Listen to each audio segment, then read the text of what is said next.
بسم اللہ الرحمن الرحیم۔ ناظرین کرام، ماہ رمضان اور قرآن، اس حوالے سے محمد عارف اوان ایڈوکیٹ سپریم کورٹ آج 22واں روزہ 22ویں پارے کا خلاصہ آپ کی خدمت میں پیش کیا جائے گا۔ اللہ کریم اہل بیت اطہار کے تقدس اور ان کی پاکی کو بیان فرما رہے ہیں کہ کس قدر وہ عظیم لوگ ہیں کہ اللہ کریم ان کی طہارت کو قرآن مجید کے اندر مینشن فرما رہے ہیں۔ اس کے بعد فرمایا ان المسلمین والمسلمات والمؤمنین والمؤمنات والقانتین والقانتات والصادقین والصادقات والصابرین والصابرات والخاشعین والخاشعات والمتصدقین والمتصدقات والصائمین والصائمات والحافظین فروجہم والحافظات والذاکرین اللہ کثیرا والذاکرات اعد اللہ لہم مغفرۃ واجرا عظیما، کہ مسلمان مرد، مسلمان عورتیں، مسلمان مومنین مومنات، روزہ رکھنے والے، نماز پڑھنے والے، اللہ سے ڈرنے والے اور دیگر ساری کی ساری خصوصیات کو بیان کیا جا رہا ہے جن کے اندر موجود ہیں۔ اس کے بعد حضور علیہ الصلوۃ والسلام کی خاتم النبیین کا ذکر ہے۔ ما کان محمد ابا احد من رجالکم ولکن رسول اللہ وخاتم النبیین، کہ حضور علیہ الصلوۃ والسلام آخری نبی ہیں، آپ کے بعد کسی اور نبی نے نہیں آنا ہے۔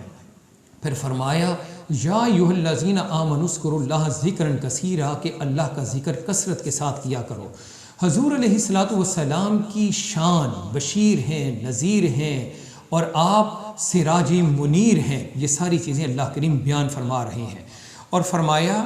کہ نکاح وداؤٹ مہر، ڈاور، یہ صرف اور صرف حضور علیہ الصلوۃ والسلام کے لیے تو جائز ہے، باقی کسی کے لیے مہر کے بغیر شادی ناجائز ہے۔ اور فرمایا اگر خلوت نہیں ہوئی ہے تو پھر عدت پوری کرنے کا قانون لاگو اس پہ نہیں عائد ہوگا۔ اور فرمایا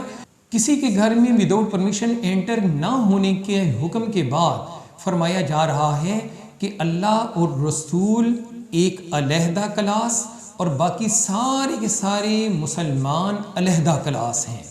اگر کوئی یہ کہے کہ ہم رسول صلی اللہ علیہ وآلہ وسلم جیسے ہیں تو وہ بالکل غلط ہے۔ قرآن مجید میں فرمایا ان الذین یؤذون اللہ ورسولہ لعنہم اللہ فی الدنیا والآخرہ وأعد لہم عذابا مہینا، اگر کوئی اللہ اور رسول کو ایذا یا تکلیف پہنچاتا ہے تو اس کے لیے عذاب مہین ہے، مگر مومنین یا کسی بھی مسلمان کو اگر تکلیف پہنچائی جاتی ہے تو اس کے متعلق کہا گیا وہ بہتان لگا رہا ہے۔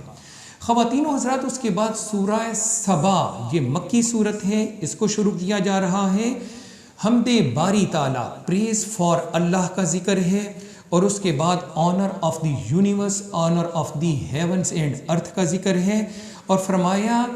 ارتھ کے اندر جو چیز انٹر ہو رہی ہے، ان یا آؤٹ ہو رہی ہے، اللہ کو ہر چیز کا بخوبی علم ہے۔ اور فرمایا اللہ کے لیے کوئی چیز بھی ہڈن نہیں ہے۔ داؤد علیہ السلام کے ساتھ ماؤنٹین بھی اور برڈز بھی اللہ کریم کی تسبیح کیا کرتے تھے، اور آپ کے سامنے آئرن جیسی سخت چیز بھی بڑی سافٹ ہو جایا کرتی تھی۔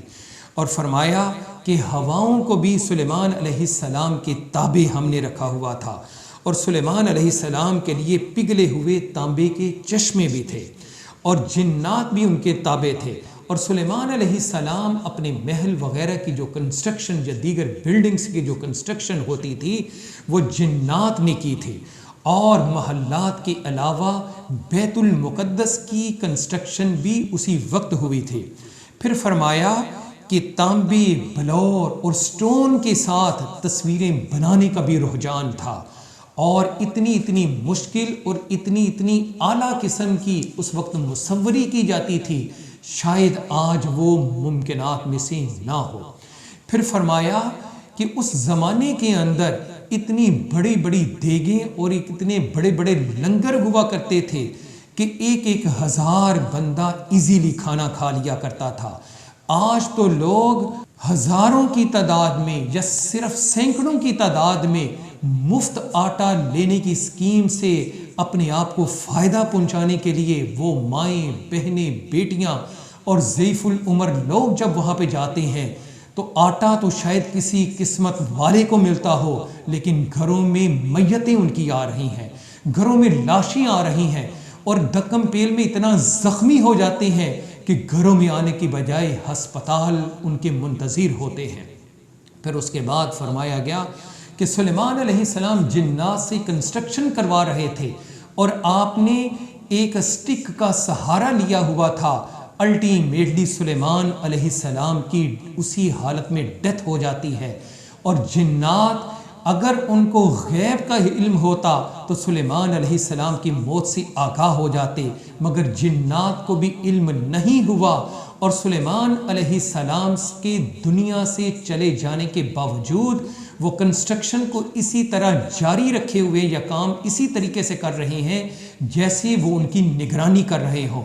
بالآخر قرآن بتاتا ہے کہ اس لکڑی کو، اس سوٹی کو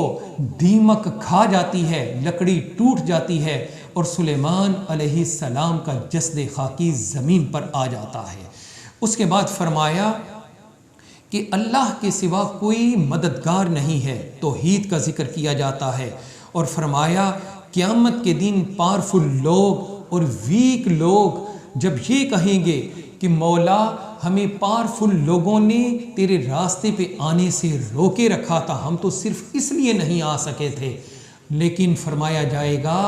کہ پاورفل لوگ، طاقتور لوگ بھی کہیں گے یہ ہماری وجہ سے نہیں بلکہ خود بہکے ہوئے تھے، اور فرمایا نیکی کا بدلہ اور ریوارڈ اللہ کریم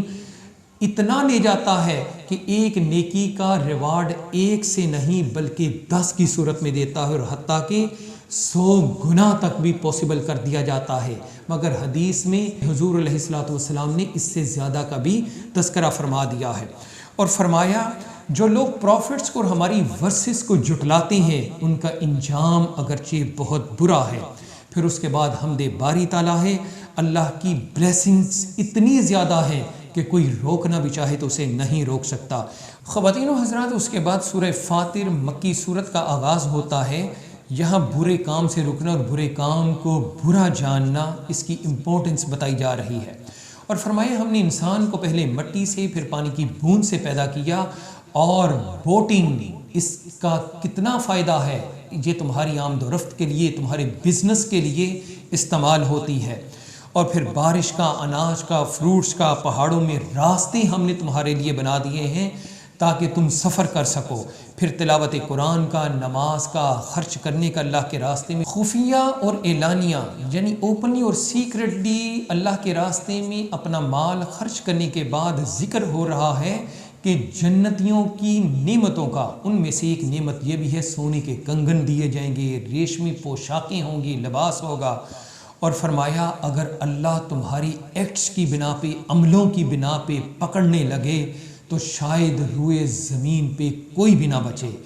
اس لیے جس کو بھی جنت ملنی ہے یقیناً اللہ کی رحمت اور اس کے فضل سے ملنی ہے۔ ناظرین کرام، اس کے بعد سورہ یاسین شروع ہوتی ہے۔ سورہ یاسین مکی صورت ہے، اسے قرآن مجید کا دل کہا جاتا ہے۔ اس کا کچھ حصہ 22ویں پارے میں، کچھ حصہ 23ویں پارے میں ہے، تو انشاءاللہ تعالی جب ہم 23ویں پارے کا خلاصہ آپ کی خدمت میں پیش کریں گے تو مکمل سورہ یاسین کی سمری بھی بیان کی جائے گی۔ اللہ کریم ہمیں عمل کرنے کی توفیق عطا فرمائے۔